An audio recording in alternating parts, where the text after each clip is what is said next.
Plateau state government has come under fire for approving a staggering 7.48 billion naira to sponsor 1,100 Christian pilgrims to Jerusalem. A civil society advocate, Jacob Choji Pwakim, condemned the move, describing it as a misplaced priority and a waste of taxpayers' money. To put this in perspective, each pilgrim is reportedly costing the state about 6.8 million naira. The Plateau State Pilgrims Welfare Board confirmed that the sponsorship is jointly funded by the state and federal government, covering logistics such as screening, orientation, uniforms, and travel materials. But Plateau is not alone. Across Nigeria, pilgrimage sponsorship has become a recurring theme. For instance, Kebbi State recently approved a 10 billion naira loan to subsidize Hajj costs, with each pilgrim expected to pay 7.69 million naira. This raises a bigger question. How much is Nigeria spending annually on religious pilgrimages? And is this sustainable in a struggling economy?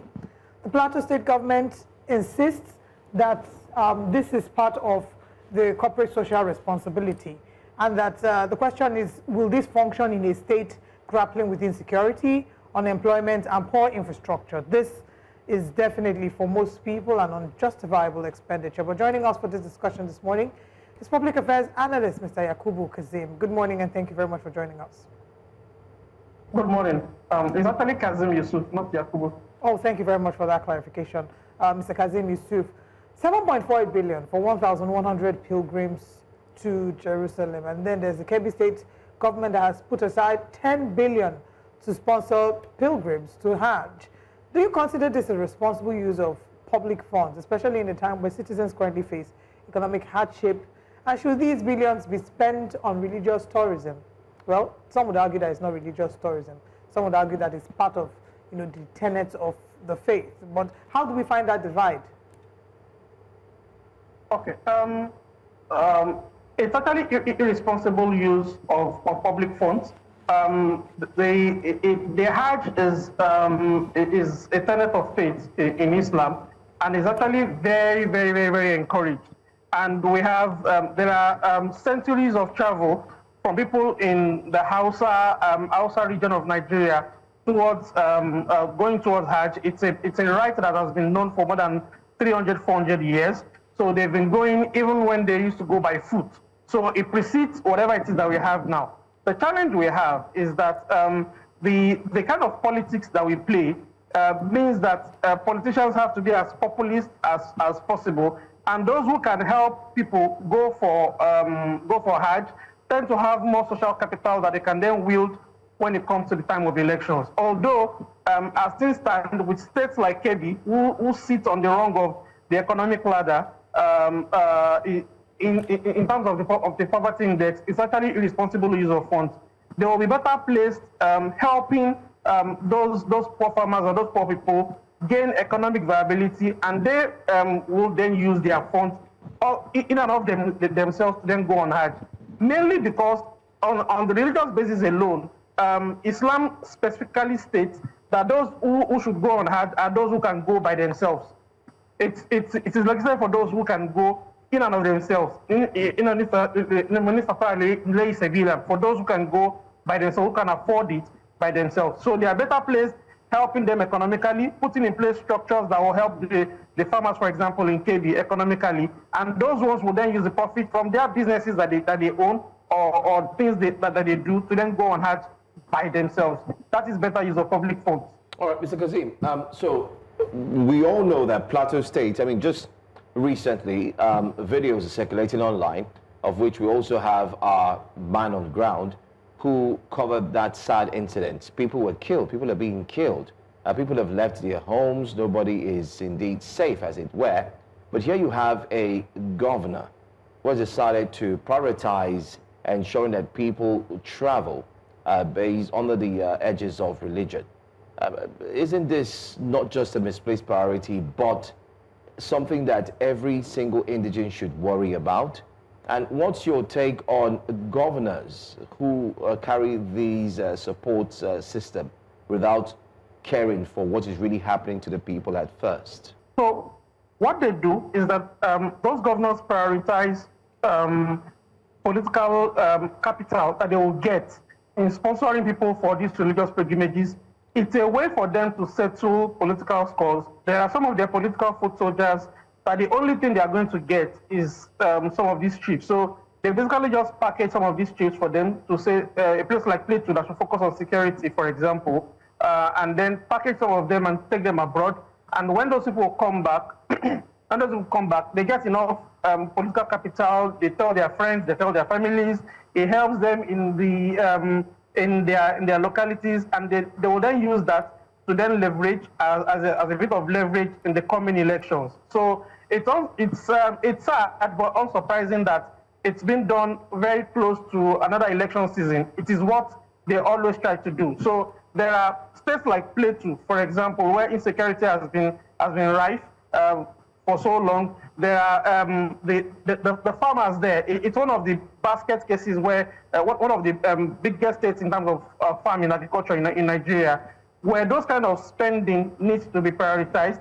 They don't do that because they feel they will get more votes by taking people from some local governments all around, taking them on pilgrimages, and then when they come back, those ones will guarantee them far more votes than them investing or putting their effort, more eggs into something like agriculture, for example, or insecurity that will allow free flow of trade and agriculture, for example. So it's just what they try to do. They prioritize the short-term benefit of them getting political capital from sending people on pilgrimage than them focusing on the rubber meets the road issues of them actually focusing on security, for example. So it's what they do because they try to get political mileage from it. Mr. Kazim Yusuf, we've also seen governors that have decided to end this, and they still succeeded in winning elections twice. We saw this in Lagos State, and the government in Kaduna of Malam Nasir El-Rufai did stop the sponsorship of pilgrimage, and it didn't seem to lose any political capital. But let's talk about the positives, if there are any inherent positives in this pilgrimage sponsorship, because some have talked about the moral and social impact on pilgrims. You know, when they come back from the Holy Land, they're very holy, and they've learned so many things about morality, and if you look at our society, it tells a different story. So what's your take?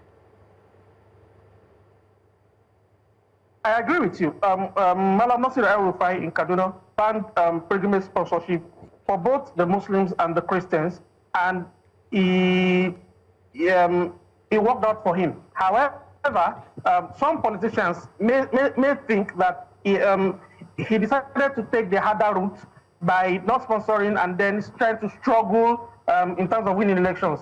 Some of them will then decide, especially those who feel they don't want to take the hard way out of these issues, to say, why not just keep on sponsoring pilgrimages anyways? After all, some of them spend double of that, or more than double of that, on refreshments and all other kind of illogical spending that goes on. Pilgrimage sponsorship is not the only line items that governors expend frivolous amounts on.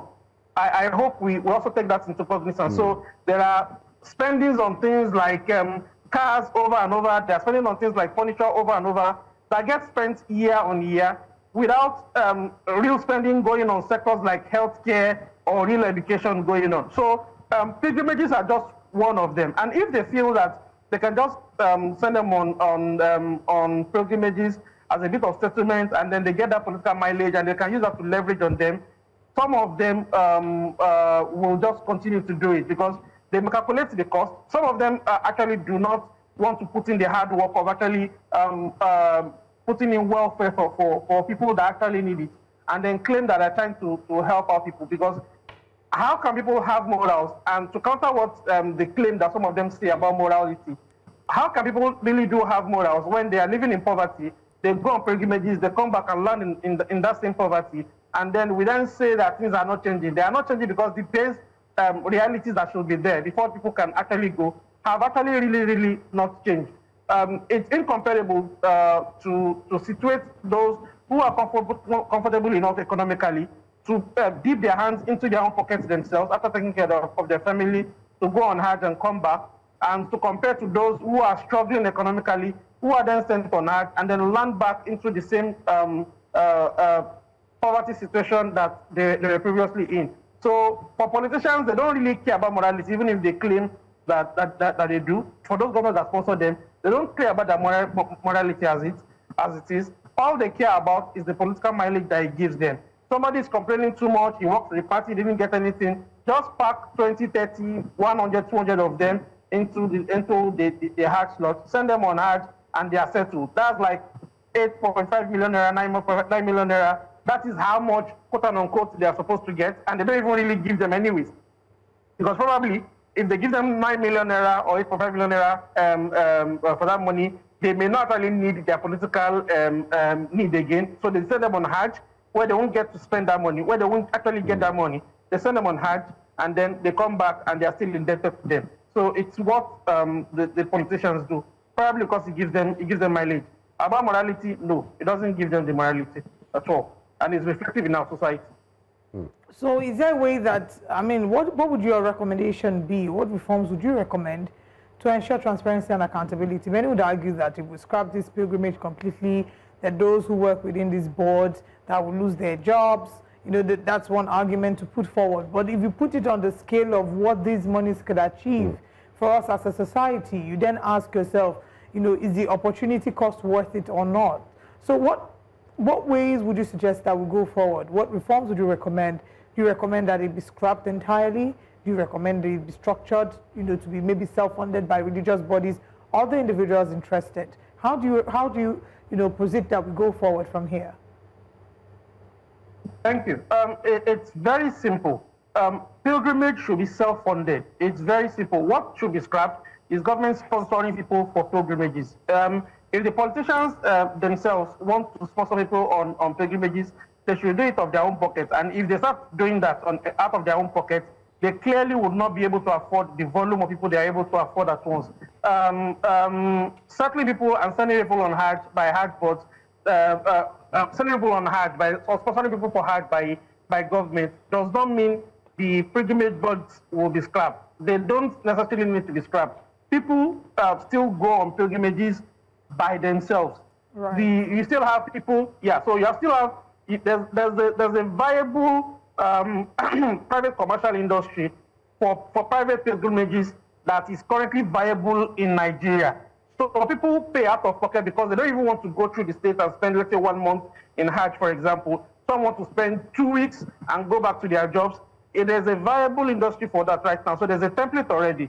So if it's maybe stopped officially by government, it wouldn't really change anything. What it will change, though, if the money is rerouted to social services or to interventions like in agriculture, for example, in 4 or 5 years, that money should be good enough for people to start making money in and of themselves. And I think we saw an example during former President Muhammadu Buhari's first term, when some of those farmers, when they had this maize boom, some of them in and of themselves went on Hajj by themselves from the money that they made. So if the economy is better, people should be able to go on Hajj. I think the money for Hajj, for example, pilgrimage, for example, is around $5,000, $6,000. And if people are economically, it can even be a base of economic viability. There used to be a time when people would say, the Fulanis would say 5 cows equaled 1 Hajj. So if the economy has risen to a level where people can afford Hajj for themselves, even if it takes them 5 years to save for it or 8 years to save for it, at least we'll have a sensible way of managing money, and we'll have a way of structuring this whole pilgrimage business instead of the government messing it up and then sending people, versible politicians that they have on Hajj because they want to settle scores.